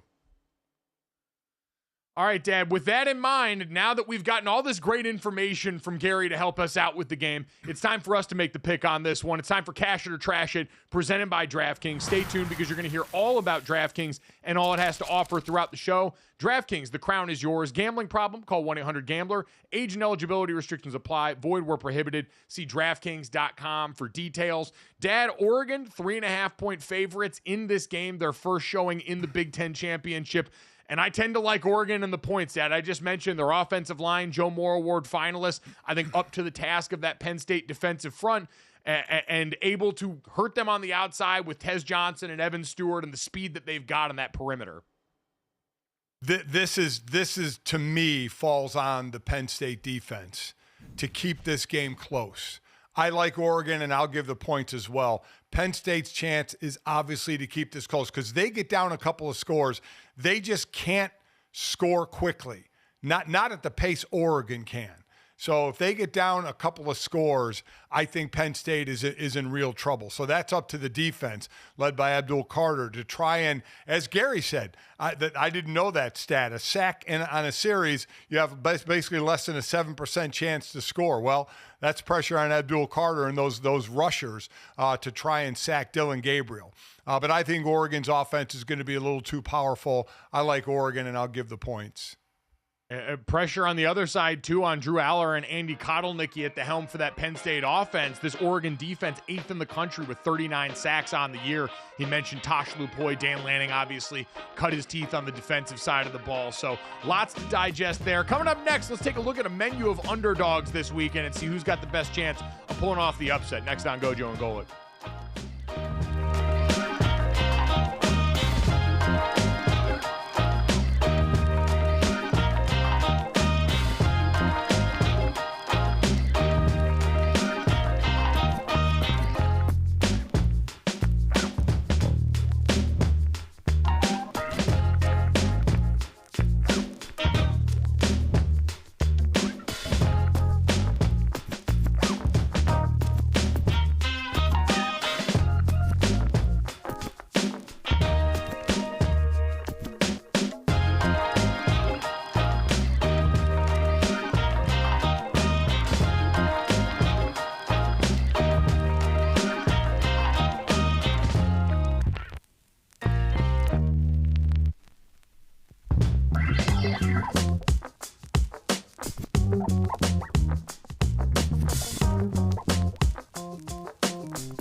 All right, our thanks to Gary Danielson for stopping by. Again, seeing him and Brad on the call for the Big Ten is still taking a lot of getting used to, and the Big Ten championship version of that now is going to be such a unique experience, but a sort of parlance of the times in college football right now. And for more on some of the change that comes with the times in college football right now, we're delighted to welcome in Jordan Brener. You can catch him as the co-host of the Underdogs podcast along with Peter Keating. And Jordan, we were just talking off air, all the differences in the sport this year, so many conference newcomers in their conference championship, sort of the preamble to finally us having a big, large bracket to sink our teeth into where you can have some sort of college hoop style upsets that I know you guys have been excited about. Isn't that great? You know, the one thing that's been missing in college football is true underdog stories over the years. Yeah, you have your biggest upsets were either in September, like Appalachian State over Michigan, or it was like a bowl game that sure felt important, like Boise State, Oklahoma, but they were kind of playing for pride because they weren't going on to a national championship. You don't get your Oakland over Kentucky in college football. You don't get those crazy outcomes. Now, it's a 12-team field, so you may not have the small schools in the world, and as we'll get to in a second, our best underdogs are teams like Alabama, but it's going to be really exciting. How about, you have championship games this week. You look at who's the best positioned underdog to pull off that upset. Oh, geez. I mean, I think the interesting thing is even more than which underdog might beat the favorite in these games, which you can make a case for Penn State. You can make it depends how big a dog you want to go to, right? It could be UNLV against Boise State, but obviously it's the impact that a couple of those will have on how the bracket sets up, right? So I'll give you a perfect example: Clemson against SMU, right? You've got SMU right now slated to be a 3 seed, which feels very high. But the funny thing about them and their profile, and we can get into if you want, is if Clemson wins, takes that auto bid, and SMU makes it as an at-large, you're probably projecting them at what, like a 10 seed and 11? They're suddenly a really dangerous team on the road against a favorite, a 7 or a 6, a team like Penn State, a team like GoJo, Notre Dame. You'd rather see Arizona State walk into your building than SMU. No, I think there's no doubt about it, especially at this point with the injuries that Arizona State has sustained there. So you're right. This is going to go a long way. And I guess that's the biggest question that we've been asking, Jordan, going into this weekend is how much should losing in your conference championships game actually help or hurt you when it comes to the way that this stacks up finally? I don't know if you feel strongly one way or another about it, but that's sort of been the dominant argument that all these conference commissioners, that these coaches have been making is if you want us to want to play in these games as we figure out how we're organizing these seedings going forward here, then we can't go in here having to worry about if we're going to be knocked out of the field entirely by teams that are sitting home and hanging out on conference title weekend. Right. I think that the ACC is maybe the biggest example of that, right? With SMU. Penn State's in regardless of what happens. Oregon's in regardless of what happens. And yeah, if they want to flip them, that's okay. They are still playing, and Penn State deserves to have a chance to move up if you win. So same thing in the SEC. Neither of those teams should be out at this point. But yeah, I think SMU is the key one, right? Because Clemson is clearly not in the field unless they win the conference outright. I don't see any reason why SMU should fall out of the bracket with a loss. Sorry, Miami. Like SMU's put up a better body of work over the course of the season. And you're right. Playing this extra game shouldn't count against them at this point. How about how much will go into the underdogs of the visiting team in the first round? Because you look at it, if Penn State loses to Oregon, they're probably going to host. Notre Dame is going to host. Ohio State is going to host. That's 3 of 4 potentially bad weather teams hosting good weather colleges.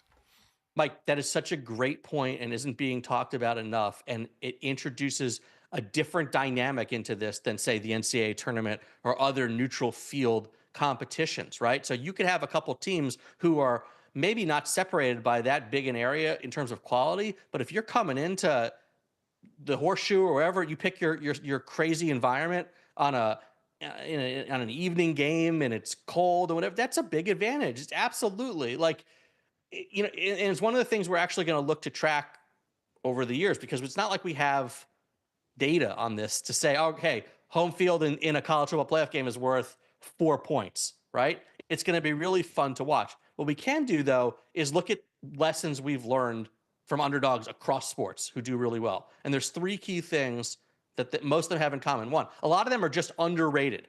They're undervalued, right? So a team like Alabama in college basketball, we call them a wounded assassin. They have losses, but their point differential is huge. All the power ratings have them better than like the 11th best team in the country. So their seed is not going to reflect their quality. The second team is underdogs in general play high risk, high reward styles, right? We talk about that all the time in college basketball, teams that shoot lots of threes, teams that try to force turnovers. Here, you're looking for teams that you can look at game scores week to week, and you want teams who have bouncy performances. Maybe their lows are really low, but their highs are highs, because you're looking for a ceiling game to do exactly what Mike's saying, walk into someone else's field and beat what's supposedly a better team. The other thing just to keep an eye on is teams that have been lucky.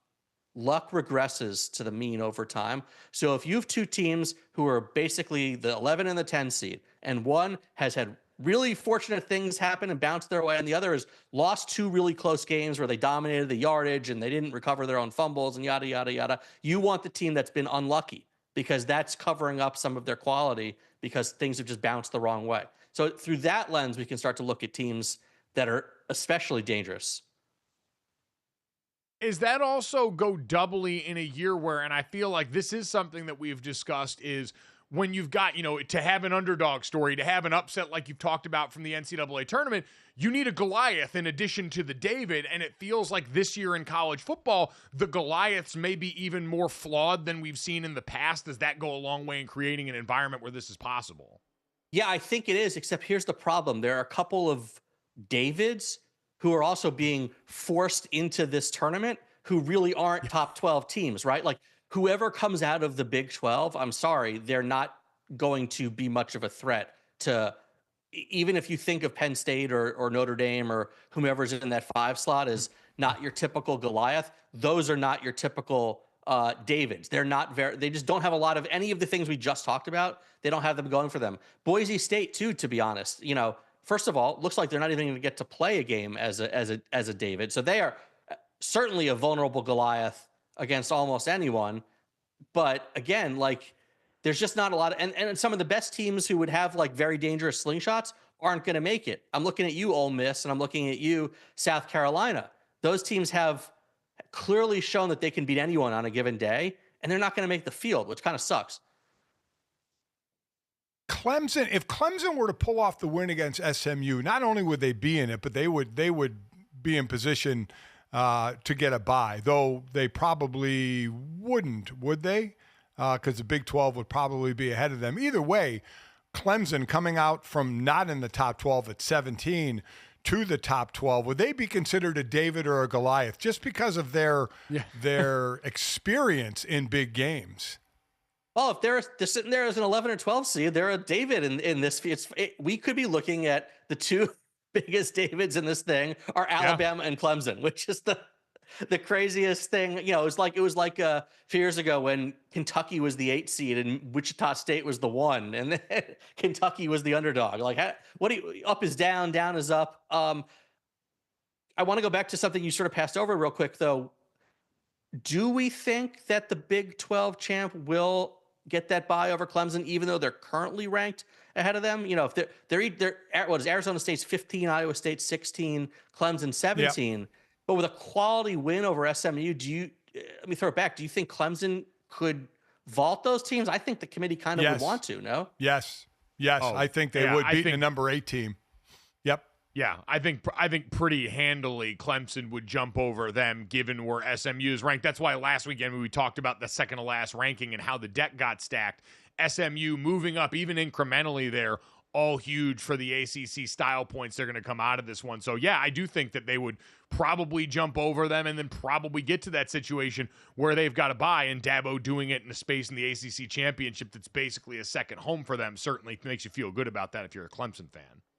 Yeah, which makes this it makes me question. I don't know if I like this system. If you're you're debating between the weakest teams in the field, whether they get the 3, the 4, or the 12, something is off. I know you're trying to incentivize conference champions, but in the end, if the mission is to find the best team, then you kind of got to rank them in order of how good they are, right?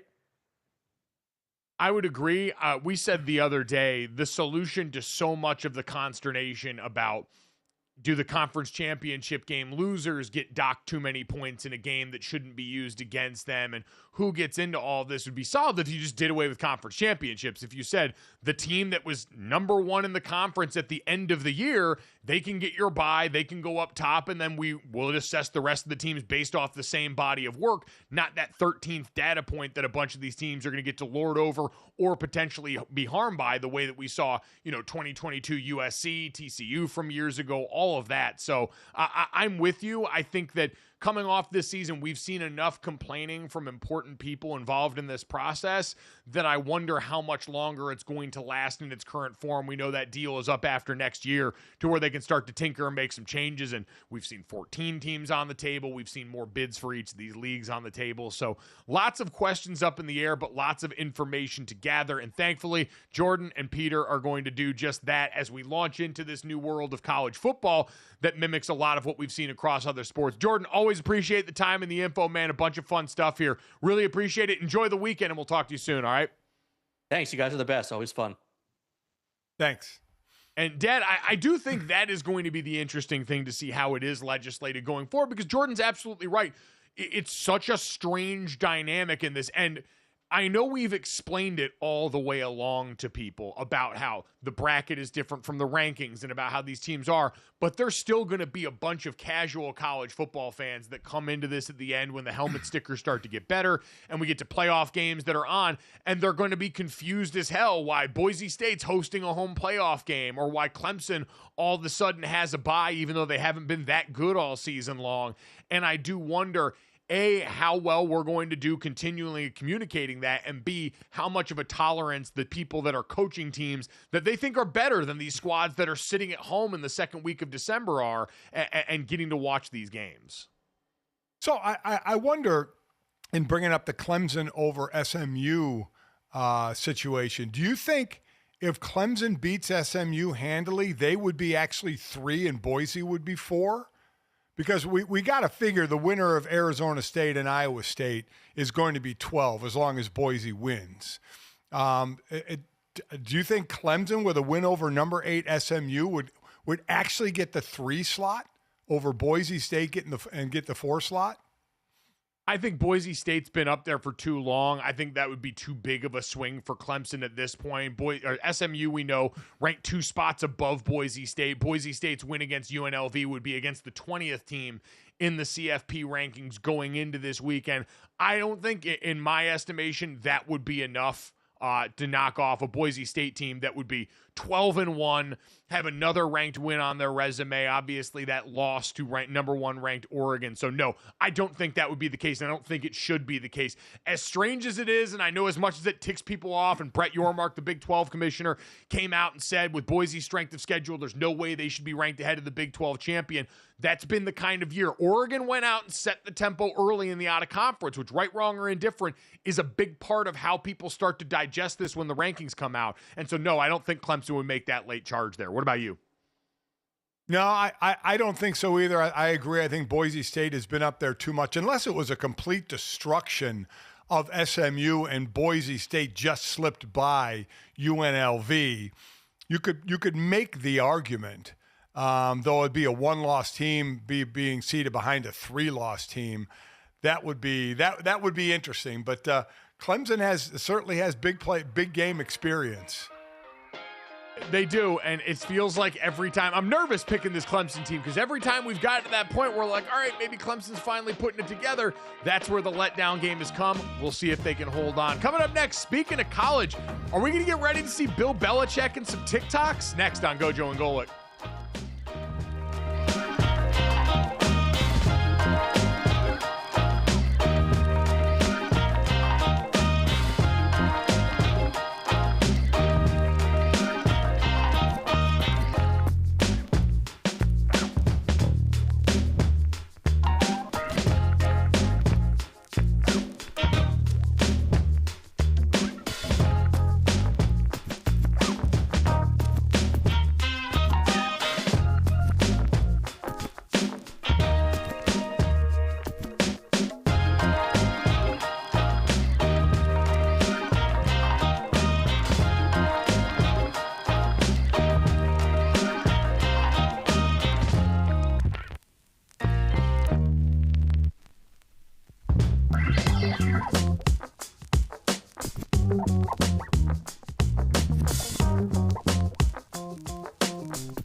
Welcome back to GoJo and Golic. We got some news out of the college coaching ranks, and it's kind of hard to believe. So we're hearing that Bill Belichick met with the UNC Tar Heels about their vacant head coaching position. Guys, what was your first reaction when you heard this news? Definitely not where we thought Bill Belichick was going to pop up, but then again, you know, he's hanging out with the youths, if you will, so I don't know. I do love the idea that Bill Belichick, in having to hang out with his girlfriend's friends, has been around enough young people to be like, you know what, I could do this. I could go to a place where, ironically, Dad, we've talked so much in the last couple of years about college coaches and NFL coaches, and so many guys from the college ranks who have NFL options jumping up to that level because you don't have to deal with all of the NIL and the portal and all these different things. Like Bill Belichick, who better stylistically to make the jump the other way if he actually were want to do that than a coach that is used to having a like totalitarian level of control over his team, my way or the highway, iron fist, that is much more college than it is professional, used to managing every part of the roster, being the GM and the coach in the way that you're still somewhat asked to in the world of college, and now can clearly relate to young people in that way. Like, it feels less insane on paper than I thought it would originally, even if I ultimately think it's very unlikely that it'll happen. It feels insane to me. It just does, because he's just been, you know, in the NFL so long, and a walk-in Hall of Famer to the NFL, to go back to college. He's just Mac Brown was the oldest FBS coach out there, and Belichick is just a year younger, so he would go in as the oldest FBS coach as well. And I get it. He does fit the system now because the system is more pro style than college style. But I don't see it. I see one of the other candidates, Arthur Smith, the OC from Pittsburgh, was talked about. He turned it down. What is it? John Summerall from Tulane, the head coach there, and they have interest in him. Iowa State's Matt Campbell, there's interest. Georgia D coordinator Glenn Schumann, there's interest. I would be stunned. Obviously, Bill is by far the biggest name, but Mike, I would be stunned if all of a sudden even though, as Jesse continues to point out, he's hanging with the younger crowd now, that he would be coaching 18 to 22-year-olds. You have to worry about keeping Bill Belichick out of the frat parties if you let him back out there. Yeah, keep your girlfriend close, if you know what I mean. The jokes write themselves, don't they? Yeah, they do. There's cheerleaders too. Listen, God, oh man, what are we gonna do? Listen, he's in a committed relationship right now, and we need to respect that, all right, you jackals. I will say, it has been interesting, Dad. Like, it would be a shame because Bill's actually been a lovely presence on TV. He's not quite been Saban levels of great, which is the funny part. I think Saban's been phenomenal, as we've talked about. These guys who are the two coaches of their generation. You could argue the two greatest coaches at their level of all time, who we know have all these through lines together, who have now in the same year made the transition to media on a number of platforms. And Saban, I think, has been a coup for College Game Day. To have a coach with that resume, as willing to go and have fun, do the things and provide the information as he has been incredible. Obviously, if he decides to ever go back to coaching, which I doubt he's going to do, he retired as opposed to being retired the way Bill Belichick was. I think that would be a real shame. But Bill's also been really good in his own right in all of this, so it would suck to lose him in that regard. But this would be a really interesting side quest, because your point, Dad, we know he wanted NFL jobs still last year. We know that's a possibility hanging out there this offseason, I'm sure, for some people. But I do wonder in his heart of hearts, now that he's had a year to sit there, if it's, hey, I've got an unassailable resume in the NFL. Do I really want to go back and tinker with that? Or I could do something that's completely low stakes at a program in North Carolina that's got resources, that's in a place down in Charlotte that's certainly got talent you can source from, where the structure is a little more similar to what you've been doing right now. Again, I don't think it's going to happen, but for some reason, the more I keep talking about it, the less crazy it sounds. I think Bill wants to go back in the NFL, and I think one of the main reasons, though I don't think he would ever admit it publicly, he's 15 wins away from John Shula's record as most wins as a head coach. 15 wins. So he wouldn't have to be in the league too long to get 15 wins. He has 333. Don has 347. So I do think that is incentive for him. But I agree with you. I think he has been excellent on TV. Saban has been great. When I did the Thursday night game in Cleveland and Pittsburgh, that was a game Al Michaels and Kirk Herbstreit did. I was talking to Herbie on the field, and Herbie was just so impressed with Saban asking questions about the broadcasting business, of cutting tape, of which way to turn, of how to look on the set. He said Nick is always asking questions to improve. You would think this guy's the GOAT. He's just going to walk in and do his thing. He said no. He said he asks questions. He's always trying to get better, which I guess is why these guys get to the level that they're at, Saban and Belichick. But it was good to hear. And you're right. Bill may enjoy the media part of it, but again, I think those 15 wins are one of the main things that's going to lure him back to the NFL if there's a spot available for him. True. And you're probably right on that. So we'll wait and see there. As far as the actual North Carolina job, you mentioned the list of candidates.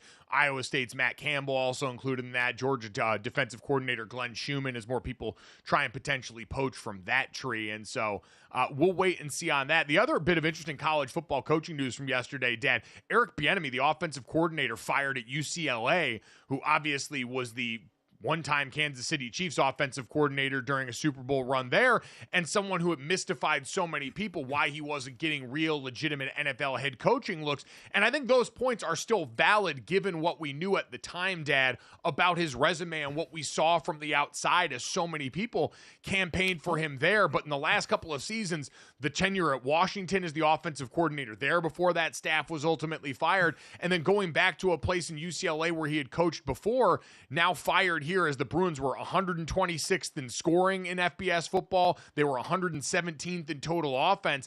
It was a tough year and a transition year there in UCLA after Chip Kelly left to go and be the offensive coordinator at Ohio State, but the results still did nothing to further Eric Bieniemy's case going forward here. No, it didn't. He was, obviously in Washington, and that really wasn't his fault, being like, they changed the whole staff. Now he didn't get looked at as the head coach there. And listen, you have to wonder, now when he was in Kansas City as the old coordinator, remember, he wasn't calling plays while he was in the game planning of the offense. Andy Reid calls the plays. So, and there was a talk, why isn't he getting a head coaching job? When you saw Sean McVay offensive coordinators who weren't calling plays getting head coaching jobs. When you saw Matt Nagy, who wasn't calling plays for Kansas City, get the Bears head coaching job. Like, it was not unprecedented by any means. No, and maybe it's what we don't see. Maybe Eric Bieniemy doesn't interview well. I mean, there has to be a reason, because there were other African-American head coaches or coaches that were made head coaches. So it wasn't that. So, I mean, there has to be a reason. And now getting fired after 1 year at UCLA, I don't know where he goes next. He'll be somewhere for sure. Yeah. I don't either. I don't think we need to relitigate all of that. I still think there were valid points given what we have known and seen on the outside, the NFL's hiring practices, the head coach, all this that made the arguments valid at the time. But certainly the data points that have been entered since then, not going to further Eric Bieniemy's case. Like you said, he's going to be somewhere and get an opportunity, and the deck was certainly stacked against him at UCLA this season. Deshaun Foster taking over there, his alma mater, in a place that he knew and loved very well. But there just wasn't much in the cupboard. So much defensive talent walked out of the board. DeAntlin, their coordinator, that had been a huge part of that group, went over to USC. So all these things played a role in it. But, man, weird times in the coaching circuit in general with this. There was the talk or report the other day of teams saying that would Kyle Shanahan be traded for to try and come be the head coach of another team here. Just some wild stuff going on in the ether right now in an offseason that I'm sure is going to produce some interesting headlines when it comes to coaching, Dad, but not too many. And again, we have 3 head coaching jobs available, and while we never like to, as we say, see people fired, there's going to be more. There's probably going to be 6 or 7 jobs available. No doubt about it, as there usually is. Coming up next, we'll finish off the show the way we always do. This, that, and the third, including one multi-talented bit of large excellence on display. Next.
All right, time to finish off the show and the week the way we always do.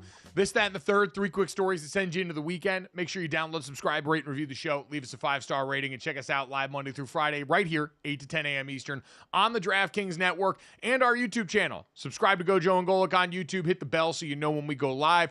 But if you got to miss us there, or any of our great guests. Thanks to Gary Danielson for stopping by today, getting ready to be on the call, him and Brad Nessler, for the first time for the Big Ten Championship, which is part of the newness of this weekend in college football. And Jordan Brener from the Underdogs for helping us stop by and take a look ahead at the bracket and how that's going to change the way we assess underdogs in college football going forward. If you missed those, check them out wherever you get our podcast or right here on YouTube as soon as we get done. And guys, we've talked a lot about college football today, so let's stick with college football in this, that, and the third. Jake Retzlaff has been a great story this year at BYU as the quarterback for a team that was a darling in the early season, had a chance to be a playoff hopeful potentially before some upsets late in the year now, but he's making big strides on the personal front. He is the first Jewish starting quarterback in the history of BYU and now has inked a deal with Manischewitz, a kosher food company out of Cincinnati, Ohio here that's going to pay him some money. Apparently, he's going to accompany with them, including a special edition of Retzlaff matzah boxes and him sharing his personal experiences with Manischewitz on social media. So got to be pretty cool there. Been a funny subplot of this season here now, and he gets the big-time payday that resonates with a lot of people. Yeah, it's funny. Yeah, he said obviously he grew up is a Mormon school, so it's kind of It's a Mormon school. Yes, yeah, famously first Jewish quarterback there. It says he grew up with matzah and peanut butter as his favorite snacks. I mean, listen, this is NIL, baby, right? Man, there are so many different ways a player can make money, and God bless them all. No, I tell you what. God bless. By the way, like some of the like Jewish staples, like you mentioned, matzo ball soup, absolute heat. I've been to a couple of like Passover Seders and stuff like that. Shout out to my friend Nicole Gardner.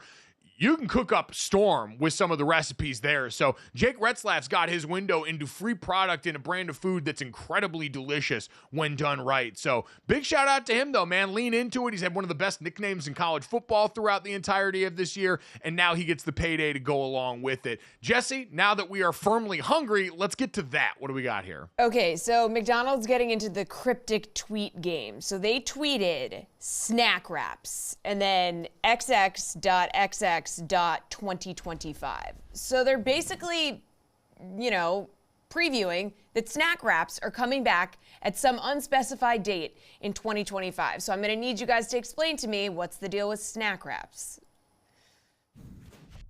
Yeah, I mean, it's exactly what it sounds like here. I remember, I think back in the day, I want to say it was like the buffalo chicken snack wraps.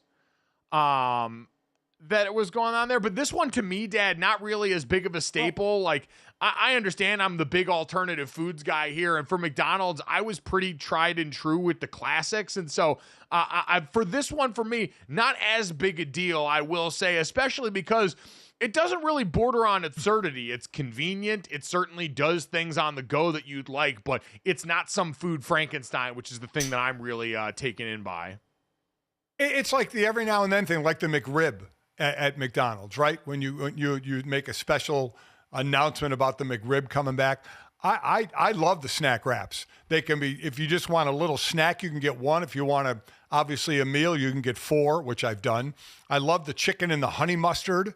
Love that. That's probably my favorite snack wrap. So I like it. Small enough to be a snack, multiple enough to be a meal if you need. So versatility. Yeah, for me, largely fine. Like, most of what McDonald's has done well lately, like the Grandma's McFlurry was awesome that came up recently here. By the way, just went to Wendy's and finally took a look at that salted caramel Frosty. My God, is that thing good. Like, pound for pound, the Frosty, I think the best milkshake tangent product in the fast food game, and this one, an absolutely delightful addition to the crew. So Shake Shack has a Yule log, like a chocolate type of a shake, which is just fantastic. The best shake though is Portillo's, the cake shake. That is without question the best shake. It's got bits of cake, which still blows my mind that you can suck up bits of cake in a straw in a shake, but you can. It is by far and away the best shake I've ever had. So I will say that one, though, not necessarily in the same, like, true fast food realm, because obviously, at least the ones I've been to, Portillo's didn't have a drive-through, at least the one downtown in Chicago that I most often. Does your Portillo's have a drive-through in South Bend? Yeah. Oh, yeah. There's a drive-through in South Bend. So that's fast food. Wow. Jesse, what's your favorite shake? Come on. I like a black and white shake, just like when you blend it from anywhere, when you blend chocolate and vanilla ice cream together. Also like a coffee frap, but I don't have like a brand specific one. Okay. You're not like all right. So you would never have dreamed of, Jesse, and Dad, I don't know where you fall on this, the dip the French fry into the shake people. You would never do such a thing, right, Jesse? No, that's disgusting, and you should be sent to jail. Have you ever had a Frosty, Jesse? You ever had a Frosty from Wendy's? It's been years, but like there was a Wendy's in my town when I grew up, so I definitely had one here or there. So I think what I want to do at the Super Bowl as we continue to stack these things and the differences in our food profile is I want to have Jesse there and just on the desk line up a whole series of the best fast food menu items that Dad and I curate that mean something to us.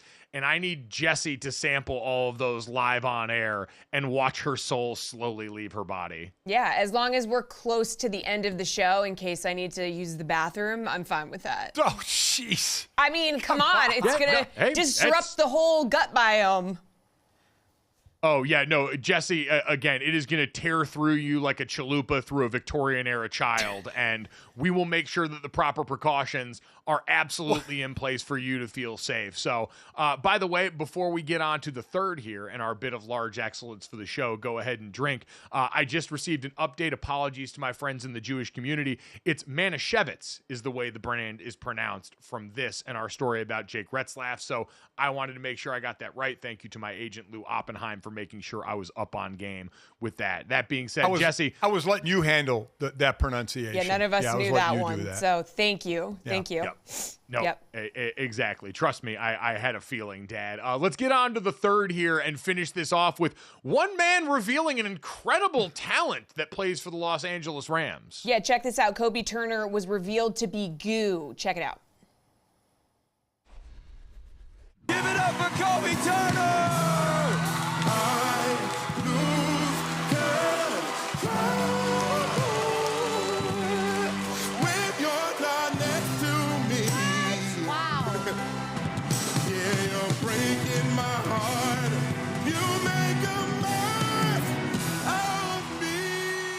Wow, hitting the high notes there. So he made it all the way to the semifinal round.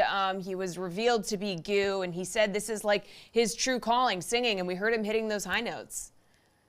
So, Dad, coming out of high school, Kobe Turner, who's now a star in his second year for the Los Angeles Rams, said he wasn't sure if he was going to go to college for football or music. He ran 3 a cappella groups and participated in the choir in high school, all while playing football. And according to a 2020 SI interview, he at Richmond was a double major in math and music, which eventually earned him the nickname The Conductor from his teammates before he sat down on the football path. So getting to show off the pipes here. I have to imagine, as a former D lineman that can sing a little bit, this is right up your alley. Well, I mean, it was in Pitch Perfect 2, and they had the Green Bay Packers in there. Boy, he should have been in Pitch Perfect. Had a cameo role in Pitch Perfect. I mean, what a voice. By the way, a few years back, I was in negotiations with said agent that you mentioned about being on The Masked Singer. What? And did you turn it down? Did you get turned down? What happened? In all honesty, I wasn't all, it was when it had first kind of come out, I wasn't all that interested in it. And let's just say I probably got turned down. I probably would not have made the cut. But yeah, there was some communication going on. Wow. There was some Masked Singer flirtation. We're going to assume that you turned them down and invite the Masked Singer to reach back out to my father, who would be willing. Obviously, we don't want to give it away too much, but call him. We'll call you. It'll be a whole thing. If you enjoyed my father and want him in that role, download, subscribe, rate, and review the show. Leave it a 5-star rating. Have a great weekend. Enjoy the games. We'll talk to you guys on Monday.